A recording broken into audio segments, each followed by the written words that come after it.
ДЦП – это не заболевание, а состояние, которое описывает целую группу нарушений в структурах головного мозга. Это влияет на развитие моторных навыков, способности к удержанию поз и перемещению, объясняет педагог ЛФК и член Союза реабилитологов России Роман Соловьев. Родители внимательно слушают специалиста из Москвы. У каждого из них ребенок с церебральным параличом. Нам нужно иметь хорошую память, четкое сознание, трезвое сознание и способность рассуждать. Вот это наши умственные способности. Мы же все будем с вами работать с ребенком.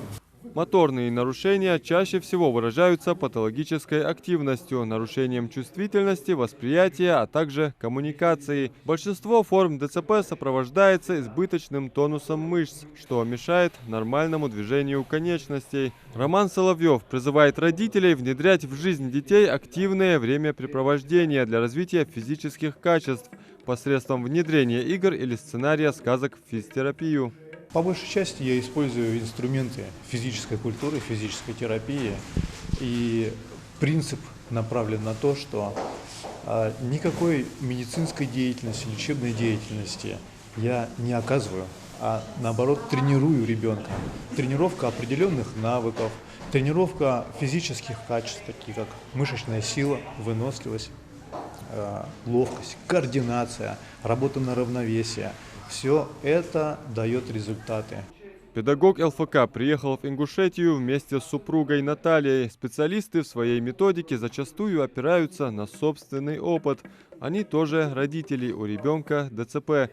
Немало трудностей пришлось пережить со дня рождения Ангелины. Супруги вспоминают, как их уговаривали отказаться от ребенка, мотивируя это тем, что малышка не будет ходить, говорить и станет обузой для них. Родители обращались в различные клиники и больницы, пробовали разные терапии. Не видя существенного результата, начали бороться с недугом сами. Сотни медицинских семинаров, посещение международных курсов, обучение в медицинских центрах. Наталья и Роман разработали свой проект «Школа ДЦП «Ангел». А их дочь, кстати, теперь свободно передвигается. К сожалению, многие дети не умеют говорить такие, да, но они все понимают. И они чувствуют, когда родители начинают относиться к нему как к ограниченному человеку. На войне все средства хороши, особенно когда сражаешься за здоровье своего ребенка, делится Зайнаб Даскиева. Дома ее ждет малыш с ДЦП, он практически не ходит. Это же все-таки люди, которые, у них же тоже есть больные дети.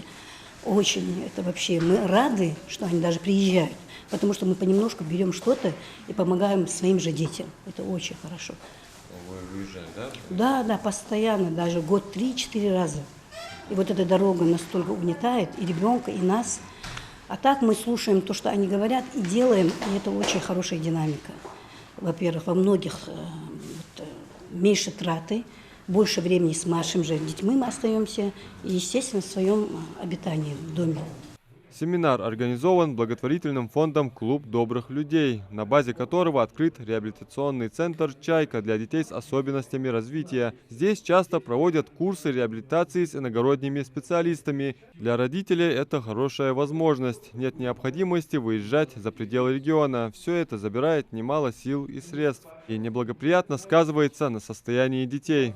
В процессе нашей работы мы столкнулись с такой ситуацией, что родители зачастую не знают, как правильно себя вести, да, с ребенком. То есть, например, в сети интернет огромное количество противоречивой информации. Когда в семье рождается ребенок с таким диагнозом, родители просто не знают, как себя вести. Да? И эти курсы реабилитации выездные, и даже те, которые мы проводим здесь, они проводятся время от времени. Там, например, 1 раз в 2-3 месяца.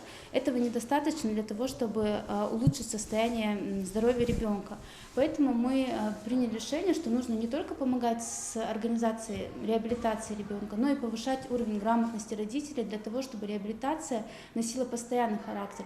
Останавливаться на достигнутом КДЛ не собирается, ведь родителей, у которых дети с особенностями развития, нужно направлять, поддерживать и обучать. Поэтому такие семинары с опытными специалистами планируют проводить как можно чаще. Адам Мережков, Магомед Шаухалов, Новости 24.